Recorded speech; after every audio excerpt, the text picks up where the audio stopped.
Good evening, this is Kuro. Got a tier 9 game in my Mogador. This is a game that was requested by a couple people, and just wanted to revisit the Mogador since I don't believe I actually put a video out on it. So going over the matchmaking, um, more of a fat boat heavy game than normal. Not really going to affect my play style at all. Double Buffalo Rune for the destroyer threats. Actually, this is a solid tier 9 match.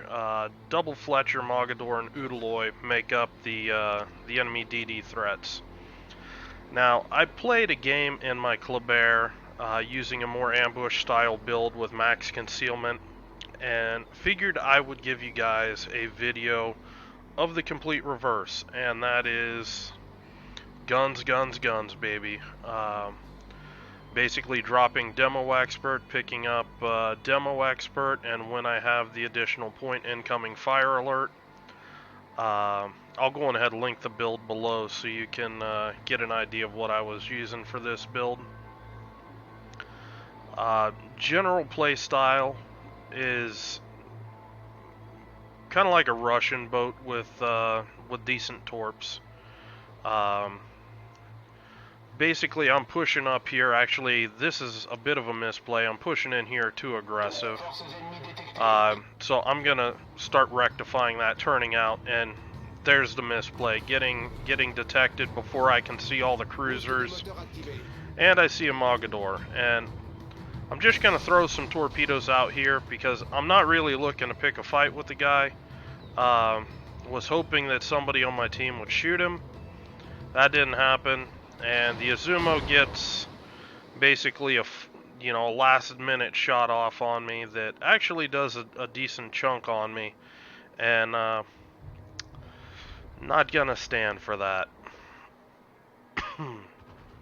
So I'm basically giving up the cap. I don't really care if the Mogador caps or not. I am looking to secure this cap for the entire duration of the game for my team, and that starts by punishing the destroyer's support, just like I normally will do when I'm playing a Russian boat. And I'm looking at the Buffalo here, and I look back and I notice, oh, the Izumo just repaired the one fire. I was actually getting ready to zone in on the Buffalo to see if I could do something about it. But with the Izumo just having popped his DCP, I'm getting all my guns back on target, and here we go. Popping the reload booster. This is my time to shine. And I'm just going to start lacing this boat with as much HE as I can. And basically, that fast I was able to pick up 3 fires. RNG was good to me. I got pretty solid volleys on him where I landed a lot of shots. Yes, I did get a lot of shatters, but at the end of the day, Izumo doesn't have a lot of superstructure to hit, and at the end of the day, even with IFHE, I'm not going to pin most of his ship. So here, I'm not going to take any risks with my HP. I shot once at the enemy Mogador. I don't have main battery reload booster up, so I'm just going to drop off. I'm just going to let this Izumo cook a bit, and I'm going to sail over to A-cap. And, in a twisted fate of irony, the Mogador wasn't even able to pick up A-cap, and Izumo burns down, and I pick up the Arsonist award. Good fire RNG is always beneficial, and one of the best things I can suggest is to make sacrifices to the gods of RNG if you want to have situations like that. It always makes things better. So Mogador pushes in here, and he basically misses me. I just barely shoot over him, and I'm waiting for the reload booster. He's not popping it, so c'est la vie, his loss. Just gonna throw some shots out there as he kites away. And notice I'm doing the same speed juking that I normally do with my gunboats. just utilizing the horsepower to ton ratio on these boats. I do have speed boost up, so that's even, more extreme with its ability to change speed. And at these distances, I'm pretty safe. It's unlikely anybody's going to hit me. So I am going to go ahead and get this cap flip. Now this Mogador, he starts in getting ready to gunboat, and I'm just going to circle around. I've got main battery reload booster up, and this is a target that I really want to punish because not a lot of random players can shoot this guy. So I want to make this, I kind of want to cripple this guy early on. And I see that he's speeding up when I pop up. I've popped my reload booster, and, just going to go for it. Not getting the best volleys. This is rather long range to shoot at a Mogador, but he doesn't have repair. Every little bit of damage that I do to him, it makes him that much weaker later on in the game. And in that engagement, I picked up a few thousand HP on him. Earlier engagement, I picked up, a few thousand HP on him. And I haven't really taken any damage for that. So you look at the HP disparity between the enemy Mogador and myself, and I'm sitting pretty right now.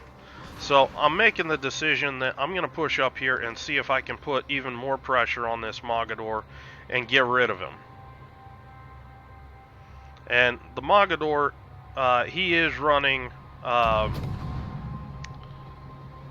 concealment build, so... But this just works out. He gets caught, fairly close range to my rune, and I don't think he was expecting me to push out, and me and this rune are able to put a couple decent shots into him, and gonna be able to put him down. And by putting him down, that eliminates basically the last, real nasty burst damage threat that I've got, and now I can start to kind of open up on this rune, this Georgia, and the rest of the enemy team.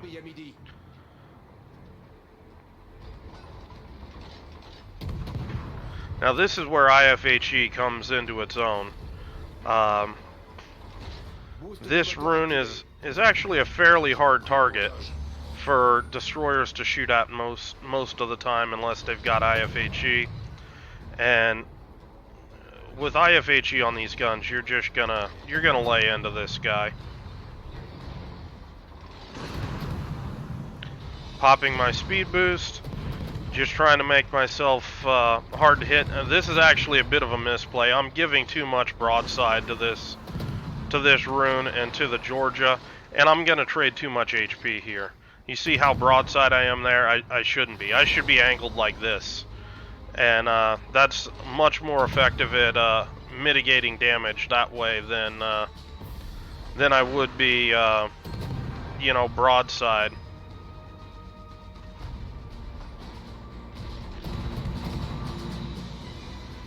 I'm just using every bit of gun range I've got right now to try to deal damage on this rune, trying to get him down. And honestly, this is a little greedy. I'm too fixated on this rune. And I take a big hit there from the Georgia. Problème résolu, chef.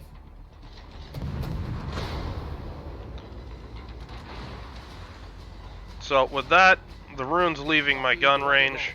He's getting ready to burn down. Unfortunately, the Georgia just caught a piece of me there. I do burn the rune down, and just starting to focus in on the Georgia. Now the issue that I have is the enemy team starting to push up across the map this way, and that's going to leave me fairly exposed. And at this point, I'm too low HP really to deal with it. You start to see how many people are actually shooting at me. The value of just being erratic. Gonna make a lot of these targets, they're targets to me, but a lot of them miss as they're trying to just shoot at me. And here I'm just waiting. I know this game's pretty much a stomp. This game's getting ready to end, and I'm trying to finish it out the best I can. And just gonna start slinging HE at this Alsace. More good fire RNG coming through. You know, apparently the RNG gods love my sacrifice. There's 3 quick fires again. He's gonna burn quite a bit, and then I just leave gun range. Now this is important to note. Mogador does not have a very long gun range. I could see, you know, guys running AFT on this captain for, you know, around 14-kilometer gun range. I personally like the option of being able just to kite outside gun range and just drop off relatively quickly. I'm able to pick up the kill on the Alsace because RNG loves me today. And, you know, that's really going to put this game out of hands for the enemy. The game's over in a little over a minute. And I'm just going to push in and just try to deal whatever sort of damage I can still get. Because, you know, why not try to farm damage?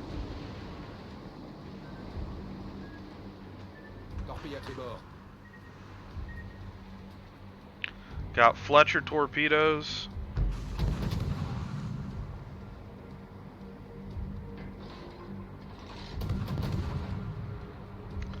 But that's the game, and you know, this game really kind of shows some of the differences between the play style with the ambush builds. This game I sat a lot more at max gun range, and just plink plink plink plink plink picking on stuff. My torpedoes were predominantly defensive, more aimed at, you know, likely areas that enemy destroyers would try to approach my ship. And just going to use the spammy nature of those torpedoes just to try to create some distance, because I don't want destroyers feeling safe, you know, being able to approach, you know, within, you know, about 6 kilometers of my ship and then smoking up while I've been shooting at another target, because they're going to be able to inflict a lot of damage on me. And that's also one of the areas where a shorter gun range also helps, because that also means it's shorter for you to get to safety. If a DD did, you know, try to ambush me in these games, there wasn't a lot of time that I was actually really deep in my gun range. It was, you know, relatively easy for me to just use my speed and just kite straight out. And I can fire the entire time, and as long as, you know, all the enemy ships that aren't, you know, that have line of sight to me, um, leave my gun range, I'll drop off pretty quickly. So unless there's a second destroyer out there that isn't smoked up, it's pretty likely that I'm going to drop off pretty quickly. So that's one of the reasons why I'm not, you know, too big a fan with AFT on Mogador. Um, I like being able to just be elusive and just have a way to drop quickly off if I need to. Um, so anyway, this is the flip side of the French DD builds, just going IFHE max gun damage with Demo Expert on top, and it results in a lot of fires, a lot of pressure on the enemy teams. But the flip side is your torpedoes usually aren't going to be as effective because they're more situational. You're not, you know, likely to be torping things from concealment or any of the stuff that you can do with a concealment build. So, hope you guys enjoyed this video. If you have any questions or comments, leave them below, and I will talk to you later.